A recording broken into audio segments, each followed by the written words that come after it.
Oke, yuk. Assalamualaikum warahmatullahi wabarakatuh. Selamat siang kelas 3F yang sudah melaksanakan diskusi pertama hari ini. Terima kasih banyak saya sampaikan kepada kelompok 1 dan juga semua anggota kelas 3F yang sudah memberikan segala daya upayanya untuk melangsungkan perkuliahan minggu ketiga ini dengan cukup baik. Terima kasih kelompok 1 yang sudah menyajikan materi dan sudah ikut menjawab pertanyaan dari teman-teman dengan cukup baik. Saya lihat ada cukup banyak pertanyaan di sini, tapi beberapa belum terjawab gitu ya, beberapa belum terjawab. Saya pun melihat beberapa pertanyaannya teman-teman, kadang-kadang ya masih ini sih ya, bisa dibilang pertanyaannya kurang berisi gitu ya, tapi nggak apa-apa karena masih latihan. Coba saya ulas beberapa aja yang kiranya itu perlu kita cek gitu ya. Saya pikir sebenarnya sudah cukup bagus ya, kalau ini sudah cukup bagus. Oke, kita lihat yang pertama dulu dari pertanyaannya Ahnaf. Saya kan bertanya dalam materi kan ada beberapa tokoh pemikiran seperti Socrates, Plato, Aristoteles. Dari ketiga tokoh, apakah yang membedakan atau kesamaan seperti pandangan, cara berpikir antara satu dengan yang lainnya gitu ya. Jelas pasti ada perbedaan ya. Kalau yang kayak begini-gini ini menurut saya bisa lah kita googling sendiri ya gitu. Jadi kalau pertanyaan yang sifatnya itu sekiranya bisa dicari via googling, saya harapkan teman-teman bisa googling sendiri aja ya, kecuali dia pertanyaannya sifatnya itu yang benar-benar diskusi berkaitan dengan topik yang terbuka gitu, yang bisa kita diskusikan bareng-bareng gitu ya. Kalau kayak gini tuh bisa di googling aja gitu ya. Buat saya ini jadi catatan gitu, ini masukan buat Anda, sesuatu yang sifatnya bisa di googling aja, nanti yang lainnya tinggal bertanyanya sesuai dengan topik yang didiskusiin gitu ya. Tapi sudah dijawab oleh pemateri nampaknya, dan jawabannya sudah cukup bagus ya. Next ada pertanyaannya Yunita Nailul Fajriyah. Apakah contoh dari model filsafat apakah ada contoh model filsafat spekulatif, preskriptif, dan analitik? Jika ada, berikan contohnya. Terima kasih. Nah, ini juga sebenarnya ini pertanyaan yang mungkin seharusnya sebelumnya mungkin sudah antisipasi ya oleh kelompok penyaji.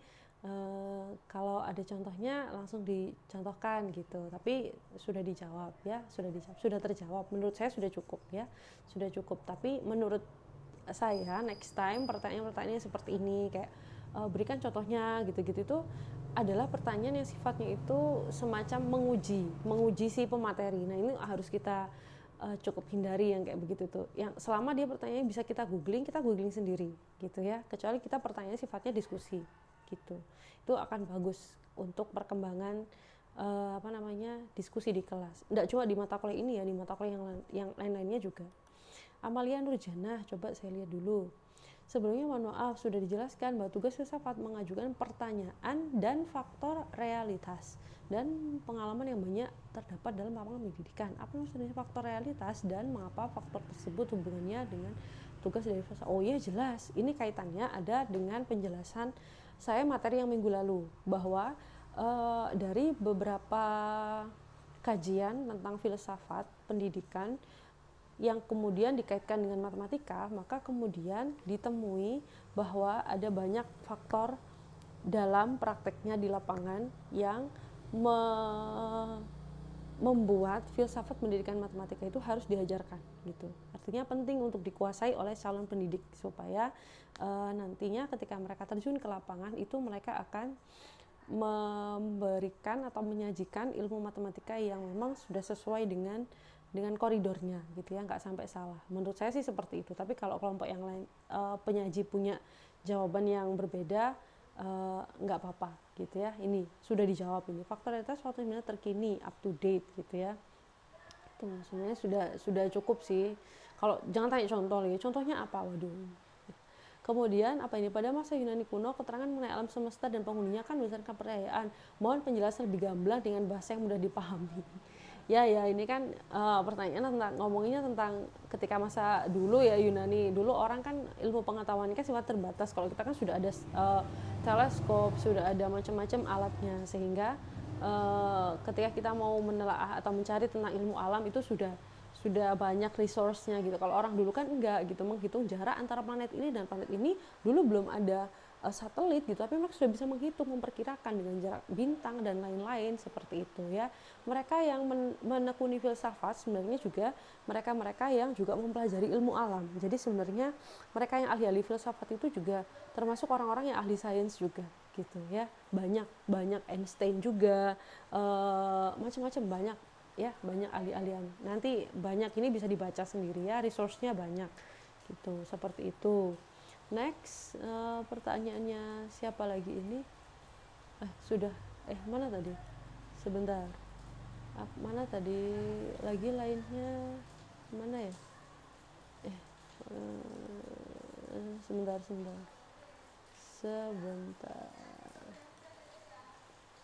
Mana tadi? Pertemuan 3, diskusi kelompok 1. Diskusi kelompok 1 3F ini. Yang belum siapa tadi? Diva Ayu belum. Bagaimana penjelasan secara singkat dan jelas mengenai poin analitik positif logis dan beri contohnya bila ada. Nah, ini sama ya kayak yang tadi ya. Ini kalau pertanyaan sifatnya yang beri contoh gini, ini tuh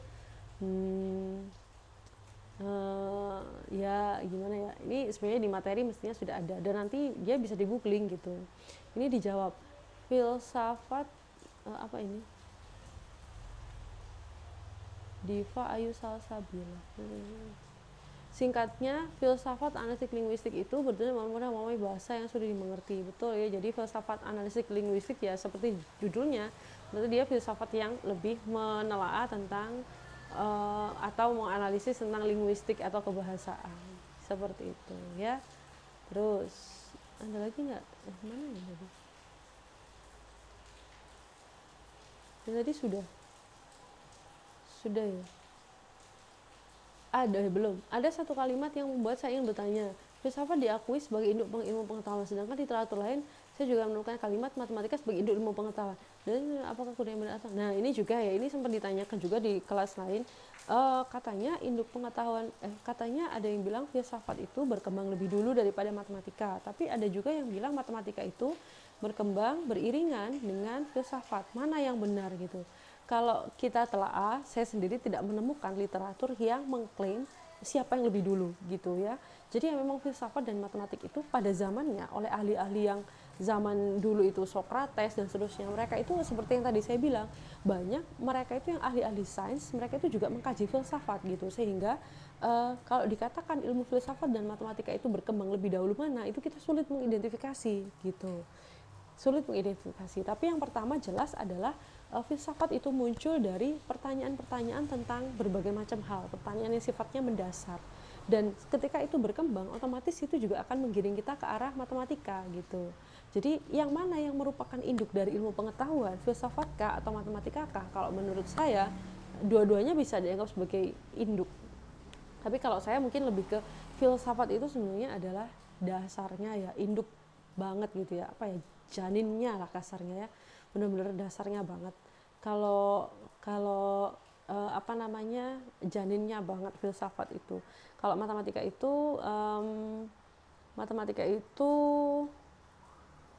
bisa dibilang kalau bahasanya di buku lain itu biasanya ratunya ilmu pengetahuan, justru pelayannya. Karena kalau di ilmu pengetahuan itu mereka apapun yang kita pelajari itu pasti akan memerlukan matematika gitu, menghitungkan perhitungan. Jadi sebenarnya kita pelayannya, tapi juga sekaligus sebagai ratunya.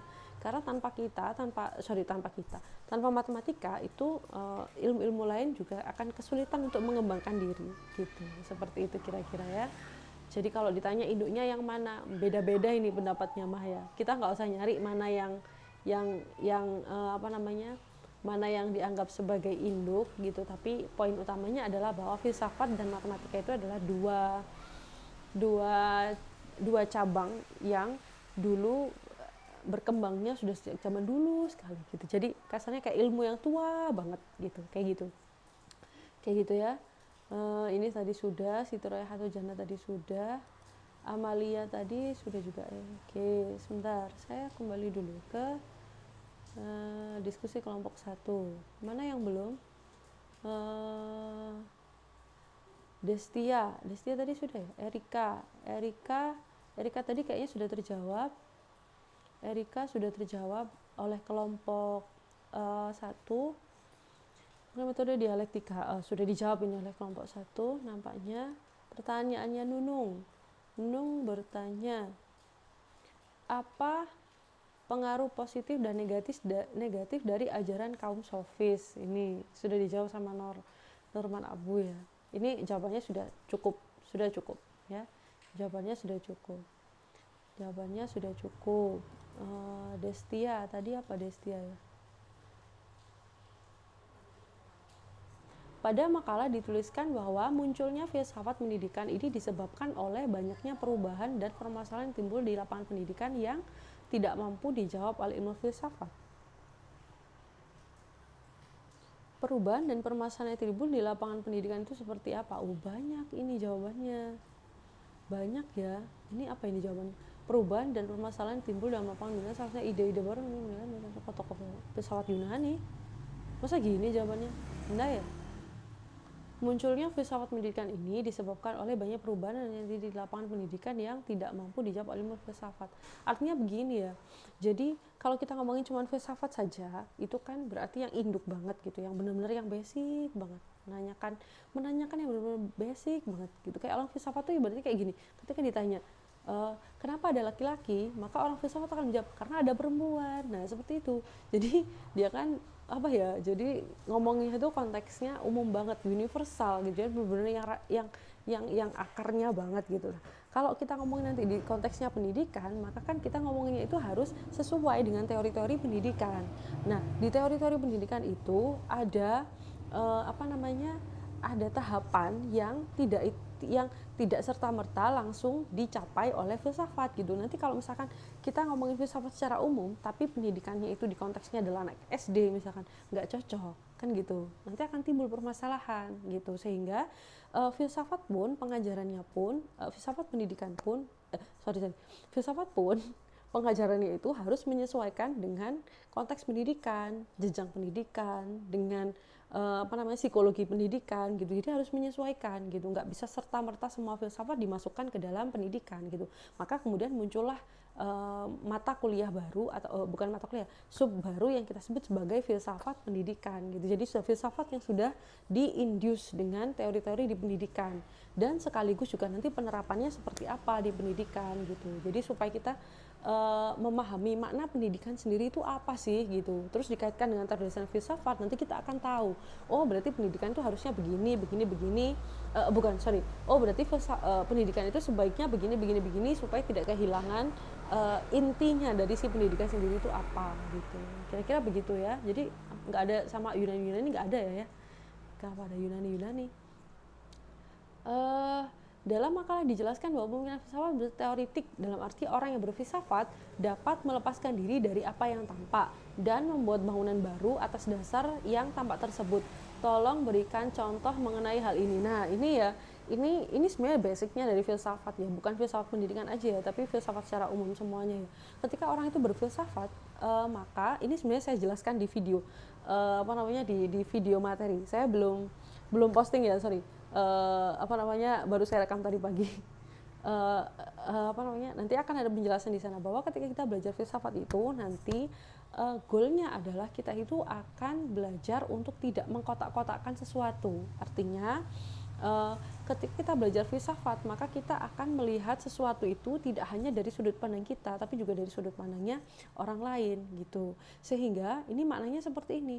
Dalam arti orang yang berfilsafat, yang berpikir secara filsafat ya, dapat melepaskan diri dari apa yang tampak dan membuat bangunan baru. Itu berarti dia sedang membuat konstruksi yang baru gitu ya, atas dasar apa yang tampak tersebut. Dia membuat gambaran yang baru dari sesuatu. Jadi kalau orang sudah belajar filsafat ya, dia itu nggak akan cuman mengutamakan pendapatnya sendirinya saja, tapi dia juga akan lihat dari sisi yang orang lain gitu.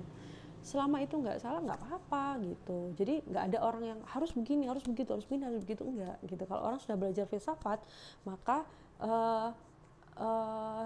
dia tidak kaku gitu ya. Jadi dia melihat dari sudut pandang yang berbeda seperti itu ya. Tolong diberikan contoh. Ada contoh di video ya, nanti silakan disimak, tapi saya berikan contoh aja. Contohnya misalkan Anda membaca novel. Anda membaca novel kan Anda misalkan Anda baca novel kan ada alur cerita, kita kan terhanyut dalam ceritanya itu. Ketika kita terhanyut berarti kan kita sedang membuat imajinasi seolah-olah kita ikut larut dalam cerita, atau seolah-olah kita memainkan peran di cerita tersebut gitu. Itu artinya berarti kita sudah membuat imajinasi yang baru, membentuk bangunan yang baru atas apa yang kita baca. Nah, filsafat seperti itu ya, filsafat seperti itu kasarnya, gampangnya seperti itu ya. Nanti ada penjelasannya di video. Biasanya ini tadi sudah positif logis, tadi sudah ya. Ahnaf tadi sudah belum? Ahnaf sudah ya. Kira-kira begitu. Ada pertanyaan yang belum terjawabkah? Siti Royhatul tadi kayaknya sudah. Amalia, Yunita, sudah. Diva, Ayu, Destia, Eka, Nunung, sudah ya. Yang belum siapa ini? Yunita kah? Yunita belum. Yunita sudah ya tadi. Yunita sudah, Amalia sudah kayaknya ya. Ini kayaknya yang lain untuk kelompok pemateri masih bisa menambahkan jawaban. Kalau sekiranya nanti misalkan ada tambahan, boleh, masih boleh ditambahkan, tapi forum diskusi ini akan saya tutup hari ini gitu. Jadi besok sudah tidak bisa gitu ya. Tapi kalau mau nambahin jawaban silahkan ya, silahkan. Tapi kira-kira begitu tambahan dari saya untuk penjelasan hari ini. Terima kasih sekali lagi kelompok 1 sudah menyampaikan materi, sudah berusaha sebaik mungkin dan sudah menjawab. Teman-teman yang lain untuk anggota kelompok diskusi yang lainnya, saya harap pertemuan besok diskusinya semakin bagus, pertanyaannya juga semakin berbobot dan semakin bisa mengulik pertanyaan yang lebih menarik. Nanti minggu depan sistemnya mungkin seperti ini lagi ya. Jadi di akhir saya nanti akan nambahkan reviewnya gitu. Seperti itu kira-kira. Kalau ada yang kurang jelas nanti boleh ditambahkan di grup ya. Boleh ditanyakan di grup kalau ada yang kurang jelas. Sekian dari saya. Terima kasih. Saya tutup perkuliahan hari ini. Wassalamualaikum warahmatullahi wabarakatuh.